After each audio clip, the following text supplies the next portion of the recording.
जय श्री माता जी। परम पूज्य श्री माता जी, आज हम सारे विश्व की सभी संत और शुद्धात्मा आपकी श्री चरण कमल पर एकत्रित हुए हैं।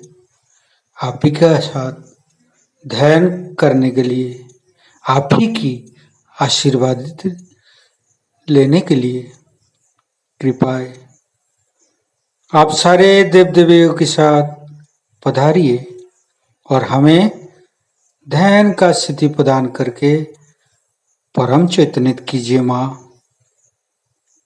ताकि हम आप ही की श्री चरण तल पर रह सकूं। परम पूज्य श्री माता जी, आप ही की श्री चरण कमल पर कोटि कोटि नमन। कुंडलिनी उठा के बंधन लेंगे।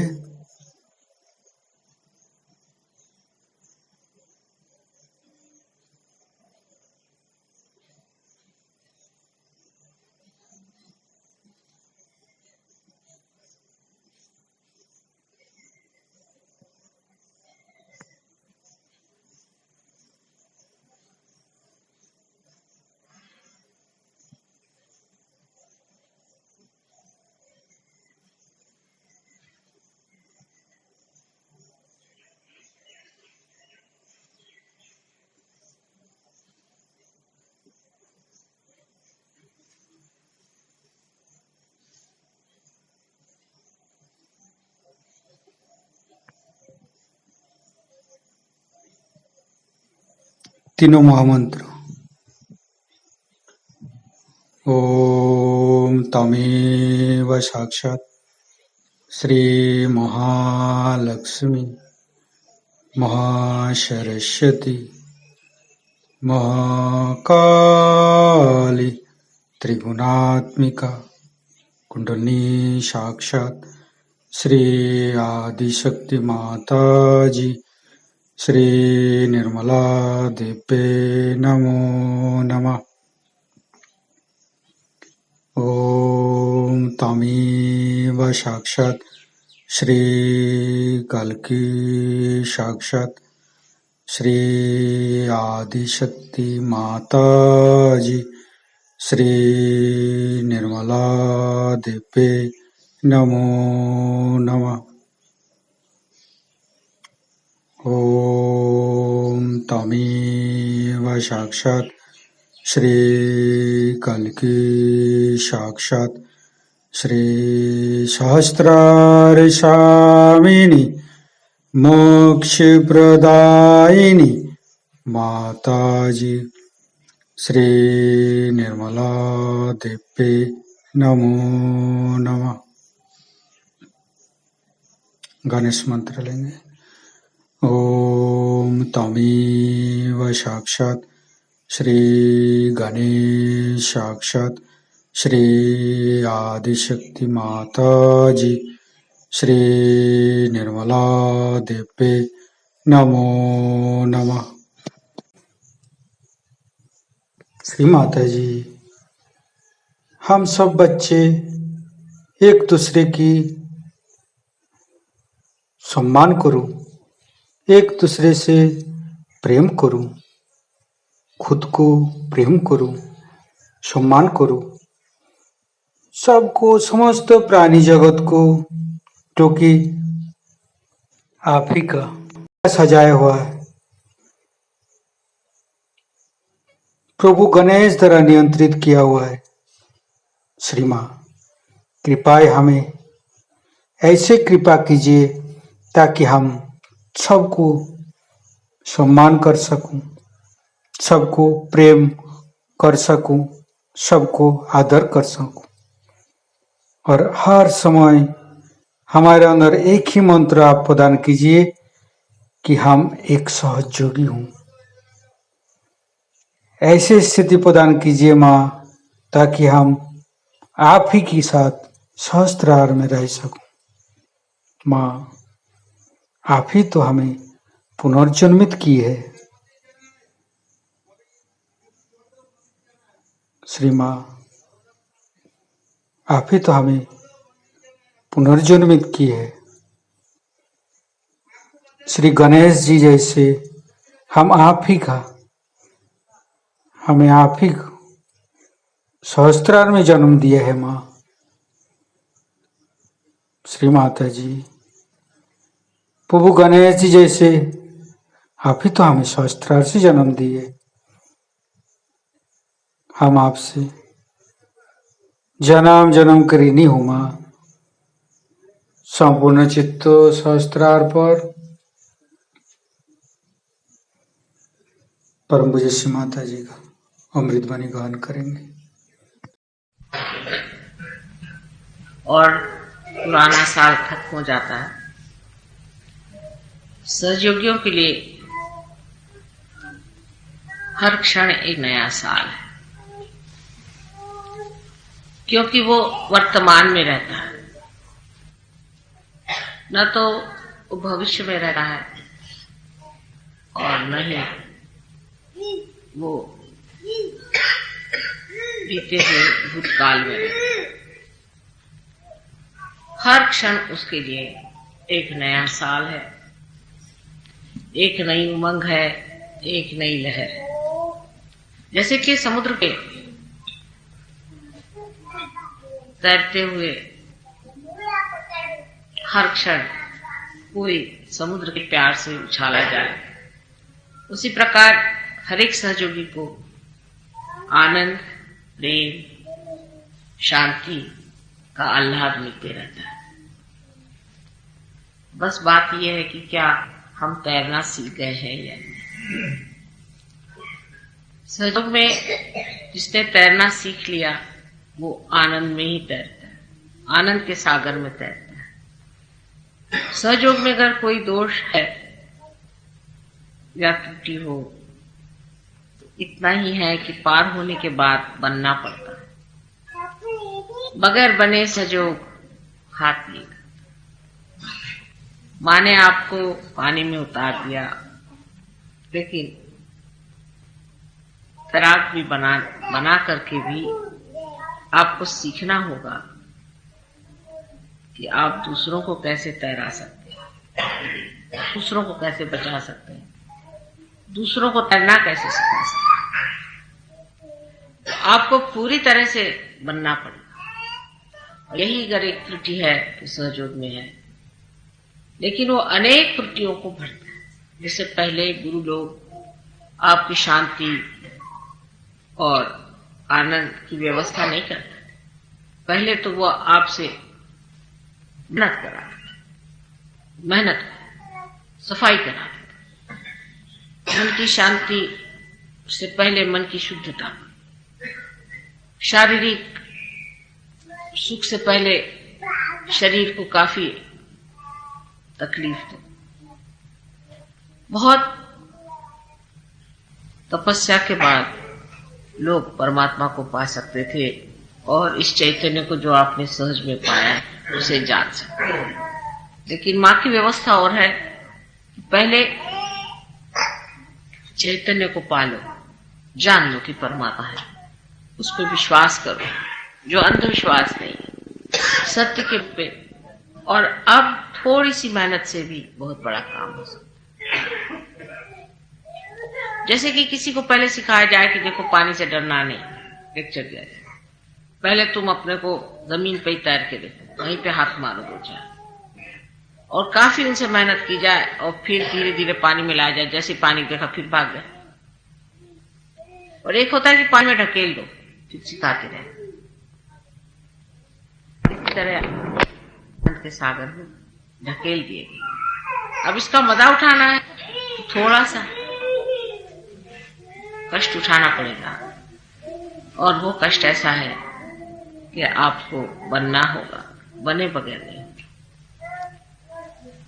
सहयोगी उसे कहना चाहिए जिसमें पूरा समाधान, जिसने पा लिया, जिसकी शुद्ध इच्छा पूरी हो, क्योंकि कुंडलिनी शुद्ध इच्छा शक्ति है। जिसकी शुद्ध इच्छा शक्ति पूरी हो गई, जिसने शुद्ध इच्छा शक्ति ने पूरी तरह से अपना चमत्कार दिखा दिया, फिर कोई इच्छा ही नहीं रह गई। जो आदमी पूरी तरह से समाधानी हो गया वो असल में सहयोगी है। कोई सा भी असमाधान बचा हुआ है, इसका मतलब है अभी तक कुंडलिनी का जागरण ठीक से नहीं हुआ, अभी तक आप पूरी तरह से सहयोगी बने। बड़ी आश्चर्य की बात है कि बगैर सहयोगी बने हुए भी आशीर्वाद आते ही रहते हैं, चमत्कार होते ही रहते हैं, लाभ होते ही रहते हैं। आप जानते थे कि हम चल रहे हैं, ठीक हो रहा है, मामला बन रहा है और हम अग्रसर हो रहे हैं। लेकिन सहयोगी का सबसे बड़ा आशीर्वाद यह है कि उसमें देने की क्षमता आ जाती है, वो देता है।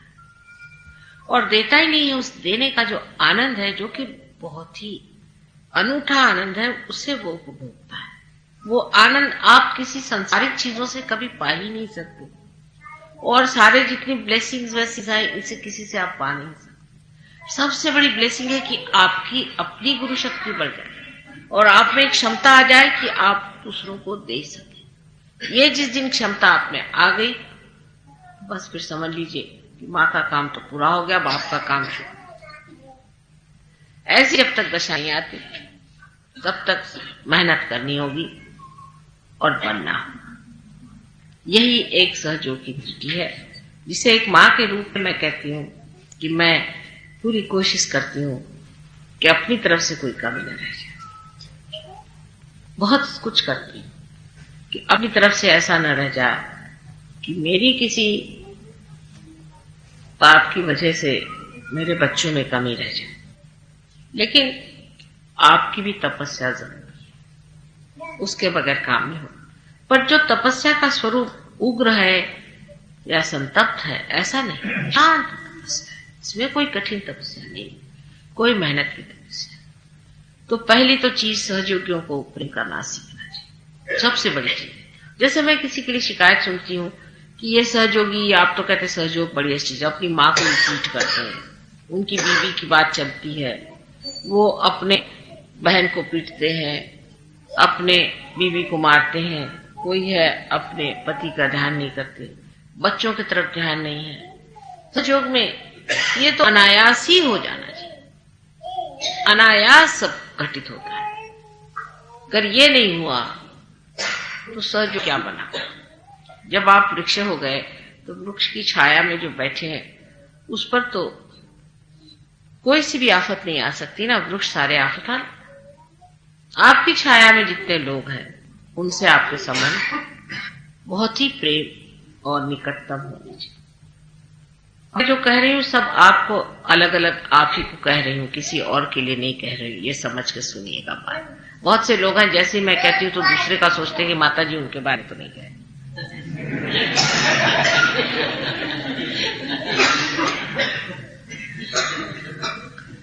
तो अपनी ओर ये देना चाहिए कि माँ हम सबको अलग अलग प्यार करती है, हर एक के बारे में जानती है अलग अलग, उसी प्रकार हमको भी हर एक के बारे में अलग अलग जानना है। जब हम अपने घर वालों ही को नहीं प्यार कर पाएंगे तो हम बाहर वालों को नहीं कर सकते। घर वालों की जरूरतें मानते हैं, बहुत से लोग पार भी नहीं हो सकते, उनमें त्रुटियां होंगी, लेकिन उनकी जो जरूरतें हैं उसे करें। पार की भी बात वो तभी माने जब आप में कोई अंतर देखें। अगर आप डंडा लेके कहें तुम पार क्यों नहीं होते और तुम सहयोग में क्यों नहीं आते, तो कोई नहीं सहयोग में। उल्टे ये तरीका सहयोग का नहीं है। सहयोग का तरीका है कि अपने पहले आदर्श से, अपने स्वयं व्यक्तित्व से दूसरों को प्रभावित। जब दूसरा प्रभावित हो जाएगा तो धीरे धीरे उसे समझ में लाओ। कोई ठेल ठाल के आप ले भी आए, समझ लीजिए ढकेलते हो वहां से ले आए, किसी को बिठा दे, क्या वो पार हो जाए? ये आप ही बताओ। पूर्ण स्वतंत्रता में उसे आना होता है। आज नहीं कल ठीक हो जाए। तो ये ख्याल रखना चाहिए कि जब हम बन रहे हैं तो हमारे साथ अनेक बन रहे हैं, और वो जो अनेक है उनकी दृष्टि हमारे ऊपर है। हम कैसे बन रहे हैं ये बहुत जरूरी है। और इसमें ये बात नहीं, समझ लीजिए आपके कोई गुरु हो, रियलाइज सोल भी हो, तो वो बेचारे अपनी ही मेहनत से जो कुछ करना है करते हैं। आपसे नहीं कहेंगे कि आप भी गुरु बनिए, कहेंगे ये तो बेकार है ही, चलो बस हमको गुरु मान लिया, इसी में धरे समझो, अगले जन्म देखा जाएगा। लेकिन माँ ने जरा बड़ा काम निकाला है। वो चाहती कि हर एक को गुरु बनाना है, जरा कठिन काम और नहीं भी है। आप जानते हैं कि आप लोग सब बन रहे हैं, धीरे धीरे सब घटते जा रहे हैं, बनते जा रहे हैं। इसलिए जिस वक्त आप बन रहे हैं, आप दूसरों का ख्याल बहुत करें। आपके अड़ोसी पड़ोसी सब लोग, सबको आप क्या माफ कर देते हैं? क्या आपने सबको क्षमा कर दिया? क्षमा करना बहुत सीखना है। बहुत बार कहा है कि क्षमा जो है ये सबसे बड़ा साधन और सबसे बड़ा आयुध हमारे पास में, और इस कर बड़े आयुध को हम लोग इस्तेमाल नहीं करेंगे, उसका उपयोग नहीं करेंगे, तो हमारे पास और कोई इस कलयुग में और साधन नहीं जुट पाए। क्षमा का साधन करके, क्षमा की दृष्टि से लोगों की ओर देखा है। क्षमा से ही शांति आती। जिसमें क्षमा नहीं आएगी उससे शांति नहीं मिलती। पहले तो आप सबको क्षमा करें और फिर अपने को भी क्षमा करें। दोनों चीजें जब आप कर पाएंगे तभी आप देखिएगा कि आपके अंदर स्वयं शांति आ जाएगी। आज्ञा चक्र खुल जाएगा तो शांति के द्वार खुल जाएंगे। और अब बच्चों को बाहर ले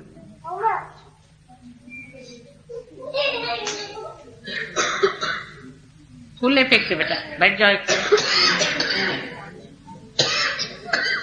अब दूसरी बात जो मेरे सामने हमेशा रहती है और मैं आपसे कहती भी हूं कि इस बनने में आपकी मेहनत जो है उसमें एक तरह का डिसिप्लिन आना पड़ेगा।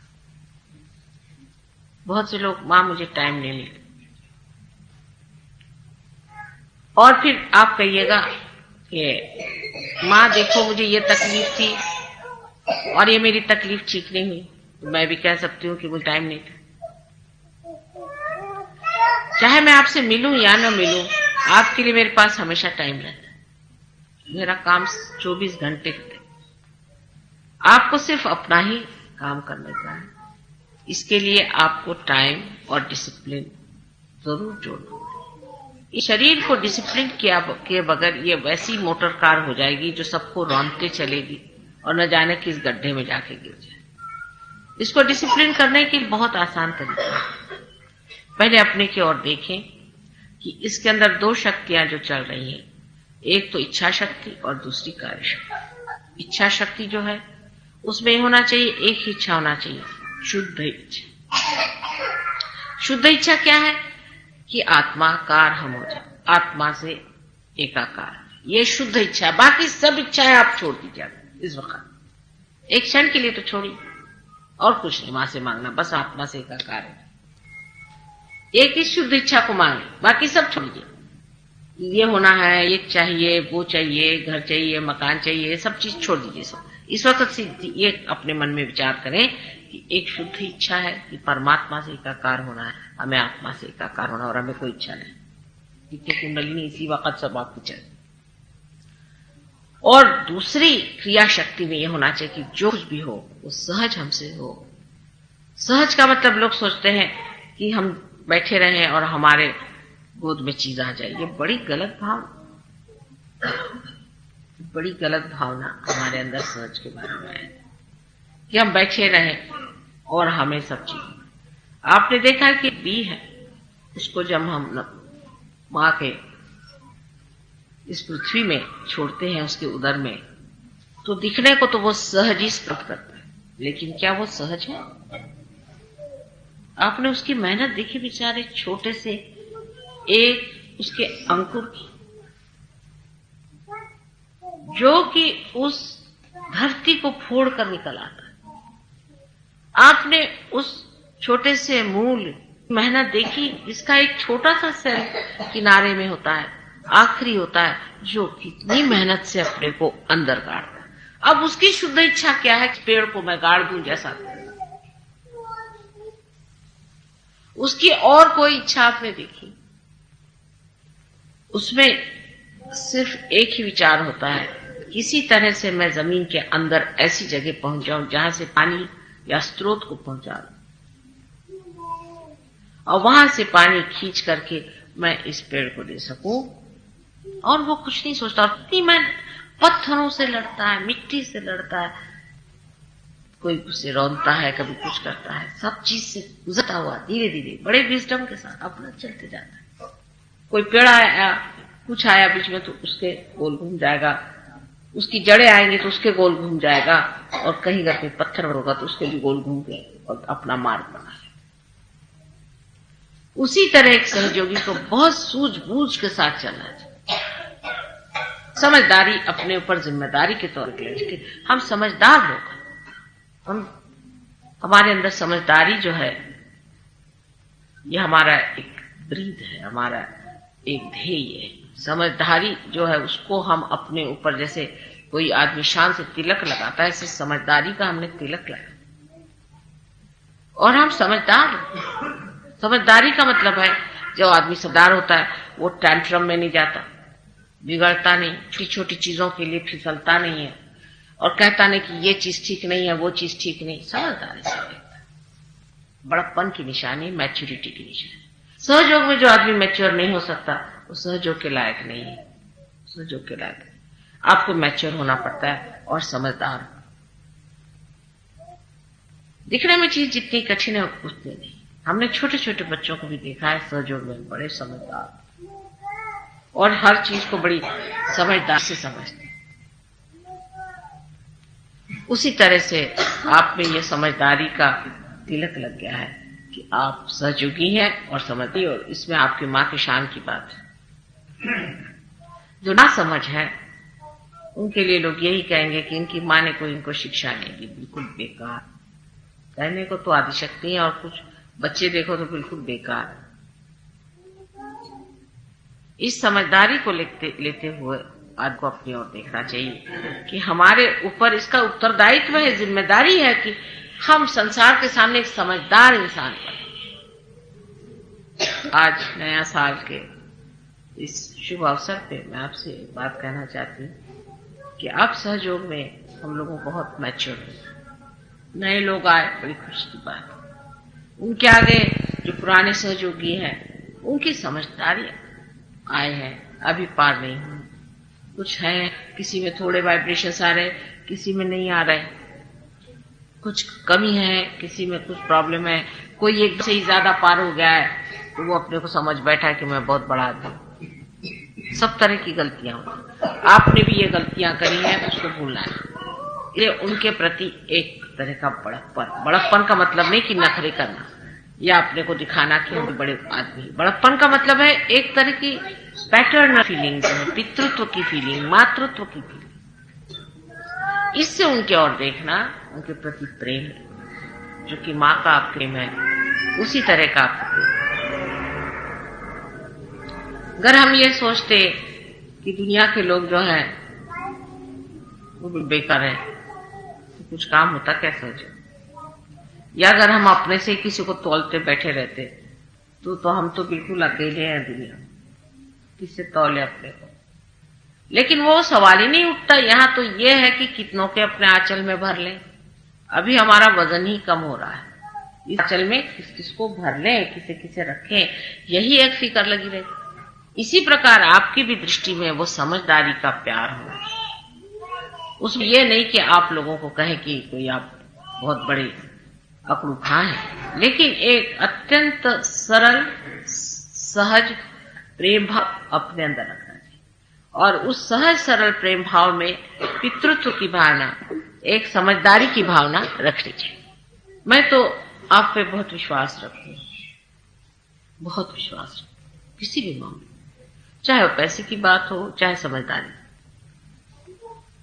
मैं भी सोचती हूँ मेरे बच्चे कभी ना समझ नहीं हो सकते, कभी कभी होते हैं, लेकिन विश्वास मेरा पूरा है कि आप लोग सब बहुत समझदार, बहुत उच्च किस्म के।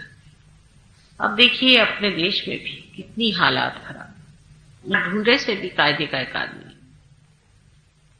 अब सहयोग में आने के बाद अगर आप अपने हालात ठीक नहीं करेंगे तो जैसे करोड़ों इसमें पड़े वैसे ही आप होंगे विशेष का। आपको एक विशेष रूप से होना है। अब बहुत से लोग ये कहेंगे कि मां देखोगे आजकल कर बेईमानी नहीं करो तो पेट नहीं भरता। बात से आप छोड़ के देखिए, परमात्मा के साम्राज्य में कोई भूखा नहीं कर सकता। योगक्षेम वहाम्यम, योगक्षेम वहाम्य, फिर से कहेंगे योगक्षेम वहाम। योग होने के बाद क्षेम की जिम्मेदारी हमारी है। इसलिए कोई भी गड़बड़ काम करने की जरूरत नहीं, कि सब हम देखें कैसी कैसी हालात से आपको परमात्मा ने बचाया है और वो बचाएंगे, उसकी आप निश्चिंत रहिए। इसलिए किसी भी चक्कर में आने की जरूरत नहीं। आजकल 1000 चक्कर चल पड़े, हर तरह के चक्कर हैं, जिसमें से सहयोगियों को नहीं, समझदारी का है। अब जैसे कि हमारे यहाँ भी यहाँ डाउरी सिस्टम चल रहा है, सहयोगियों को किसी को भी डाउरी ना शोभा नहीं देता, किसी को भी डाउरी देना शोभा नहीं देता, न लेना। पहली बात यह है कि ऐसी ओछी बात है। दूसरी ये, बहुत से लोगों में तो कि हमारी ही जाति में हम विवाह करेंगे, ये भी मूर्खता का लक्षण। आपकी जाति कौन सी? आपकी तो जाति नहीं, आप तो योगी हो। योगियों की कोई जात नहीं होती, सन्यासी की भी कोई जात होती है क्या? अभी हम एक दरगाह पे गए थे, तो उन्होंने कहा कि साहब जो अवलिया थे, चिश्ती जो थे, उनके नेव्यू ये भी अवलिया थे। तो मैंने क्या, अवलिया की क्या जात होती? कहले अवलिया की तो कोई नहीं जात होती, हम भी अवलिया, हमारी कोई जात नहीं। जात का मतलब होता है एप्टीट्यूड, जाति, जात जो जन्म से पाया। जन्म से वो पाना नहीं होता कि ब्राह्मण कुल में पैदा हुए, कि वैश्य में, कि शूद्र में, ये नहीं होता। आप जो पैदा हुए, आपका एप्टीट्यूड क्या है। अपने देश की दूसरी बीमारी है जात, जिसको नानक साहब ने बहुत तोड़ा नानक कबीर ने तोड़ा, लेकिन अब इन्होंने दूसरी जाति बना ली, उसमें भी अब जाति बन गई। सिखों में भी कोई कम जाति है, वो भी जाति हो गई। सिख एक जात हो ही नहीं सकती, जो सिख है वो तो जात हो ही नहीं सकती। वही तो बात है, जो कुछ जो तोड़ता है वही वो बन जाता है। जैसे हिंदुओं में जो जातियां थी, वो भी सारी जितनी भी जाति थी, वो सारी आपके कर्म के अनुसार थी। नहीं तो आप ही बताइए कि मत्स्यगंधा जो कि एक धीमरनी थी, उसका लड़का, जो कि उसका विवाहित रूप में बच्चा नहीं पैदा हुआ था, इस तरह का बच्चा व्यास हुआ जिसने गीता लिखी। सोचे कहां से कहां बात पहुंच गई। क्यों ऐसा? क्यों नहीं किसी ब्राह्मण कुल का शुद्ध मनुष्य जिसे कहते हैं ये तो बड़ा भारी जोक है। ऐसे आदमी ने क्यों नहीं गीता लिखी? सोचना चाहिए, कृष्ण ने व्यास से क्यों लिखवाया? क्या वो तो इसीलिए कि यही धारणा तोड़ने के लिए कि मत्स्यगंधा से जो पुत्र हुआ है उससे मैं गीता लिखा। विदुर के घर जाकर उन्होंने साग खाया, इसी चीज को तोड़ने के। भीलनी के बेर झूठे खाए राम ने, क्यों? क्योंकि ये इस तरह की बेवकूफी की बातें तोड़ने के लिए। वो क्या उनको बेर के बगैर क्या जी नहीं सकते थे क्या? और पर कोई खा भी ले, हाँ रामचंद्र जी खा, तो फौरन जाके मुंह धो लेंगे।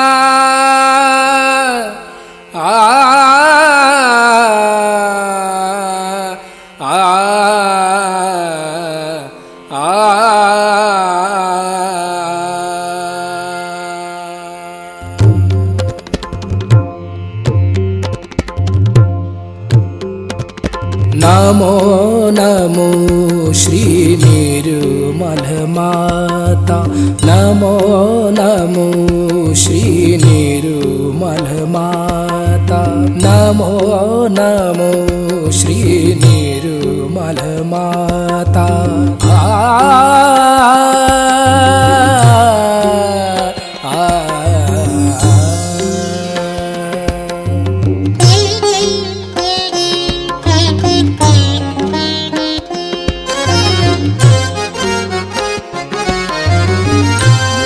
मोक्षदायिनी हे परमेश्वरी मोक्षदायिनी हे परमेश्वरी मोक्षदायिनी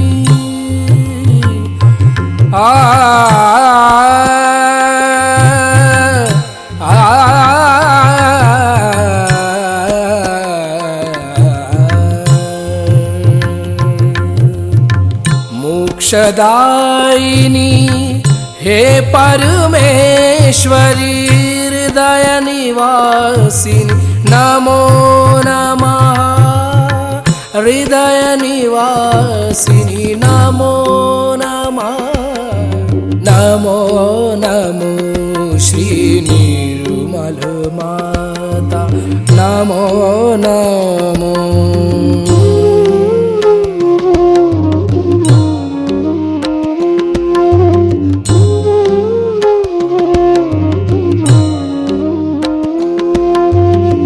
सहस्त्र कमल पर तुझको पाया सहस्त्र कमल पर तुझको पाया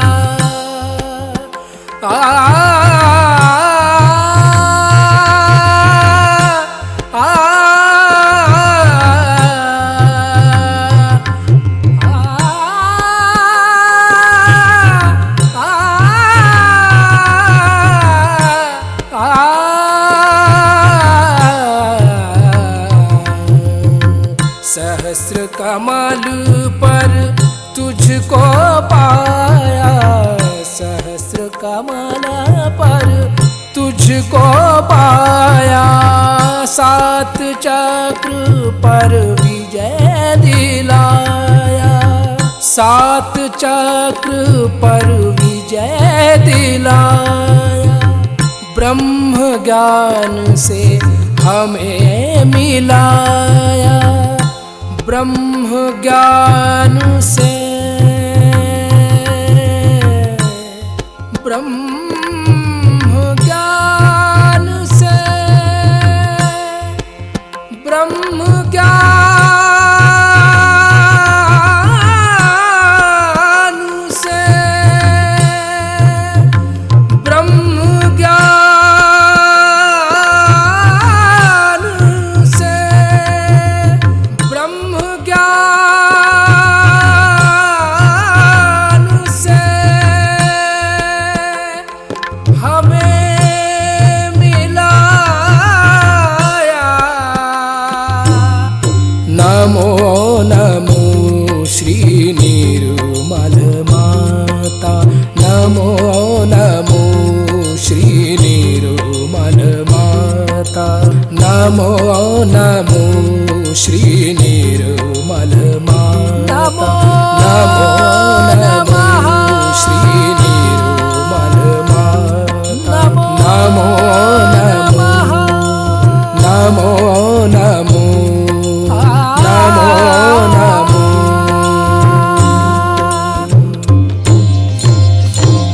ॐ त्वमेव साक्षात् श्री सहस्रार स्वामिनी मोक्ष प्रदायिनी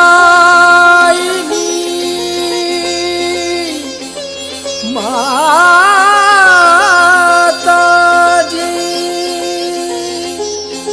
श्री निर्मला देवे नमो नमः नमो नमः नमो नमः।